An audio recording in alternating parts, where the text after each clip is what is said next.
village nestled around the lake like a child held by its mother. Aiden grew up with the lake. Its shimmering surface reflected the sky, his dreams, and the village's history. Aiden knew every ripple, every current.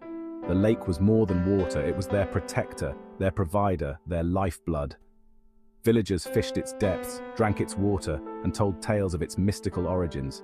Generations had lived and died beside it, their lives intertwined with its own. The lake was their past, their present, their future. Aiden, like others before him, felt the lake's pull. He spent his days exploring its shores, fishing its bounty, and losing himself in its tranquil embrace. The lake held a mystery, a depth that mirrored the unknown within him. Little did he know, the lake held more secrets than he could have imagined, secrets that would change everything. Unleashed upon the peaceful village. Wind howled, rain lashed, and the lake, usually so calm, churned with fury. Aiden watched, fear gripping his heart, as the storm ravaged their sanctuary. Then it happened. A monstrous wave, taller than any he had ever seen, crashed into the shore. The ground trembled.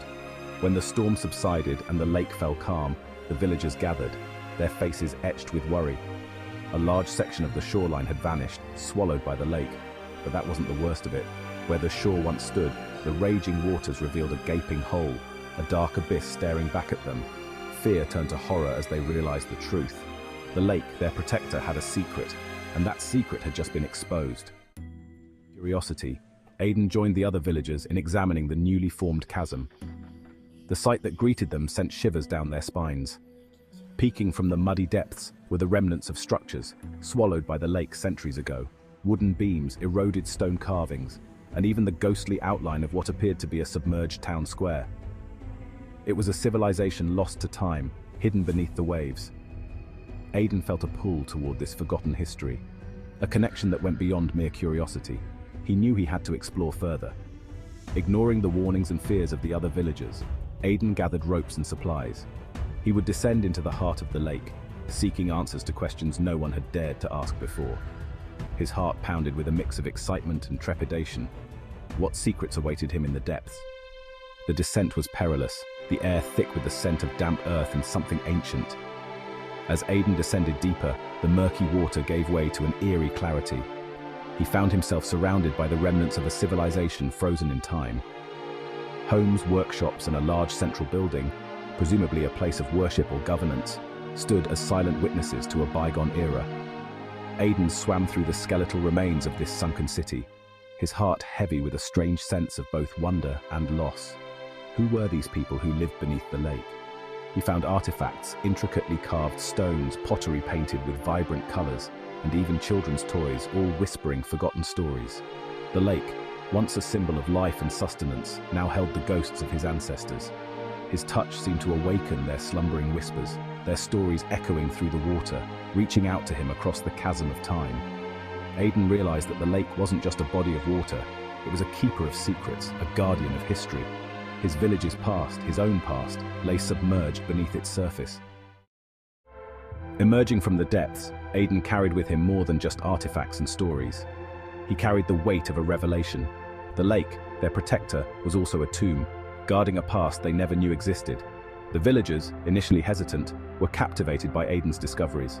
The artifacts, once hidden, now adorned their homes, a constant reminder of their hidden legacy. The lake, once a source of sustenance and comfort, became a symbol of their resilience, their ability to withstand even the most devastating of secrets. Yet, a shadow of unease lingered. If the lake held such a monumental secret for centuries, what else might lurk beneath its placid surface?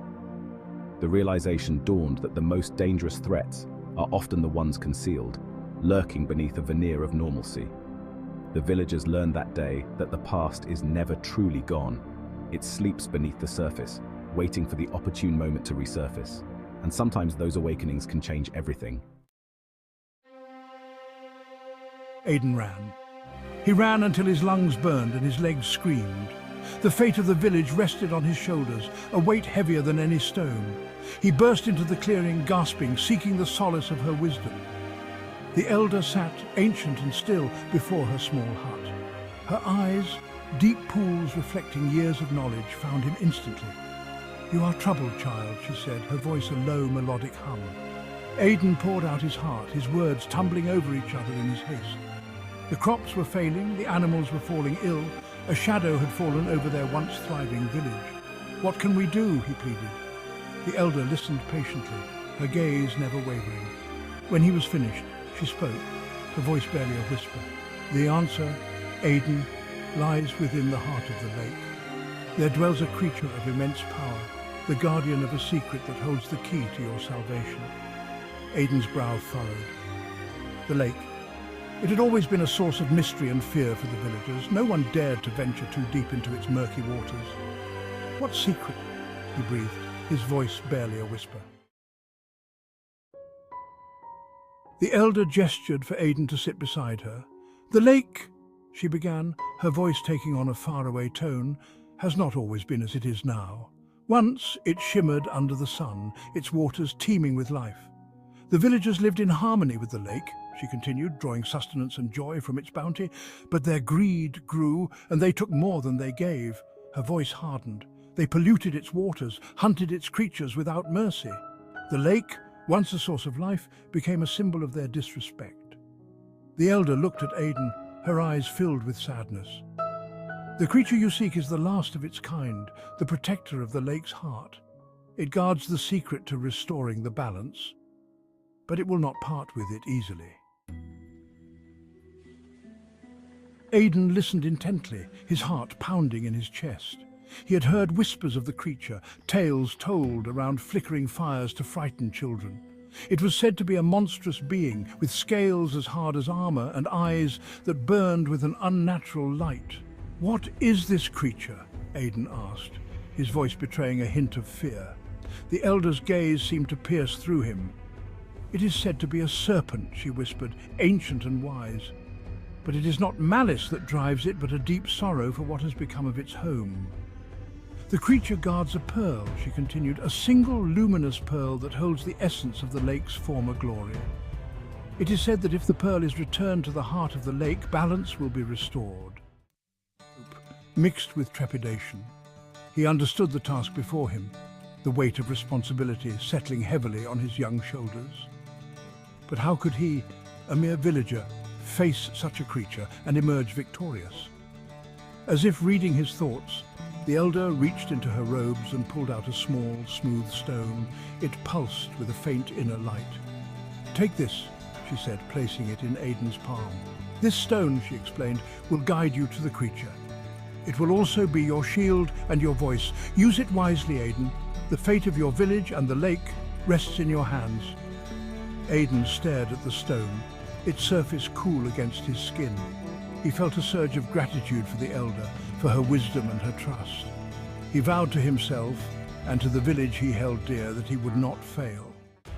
And her words echoing in his ears, Aiden stood at the edge of the lake. The once familiar water now seemed alien and menacing. Taking a deep breath, he stepped into the cold embrace of the lake.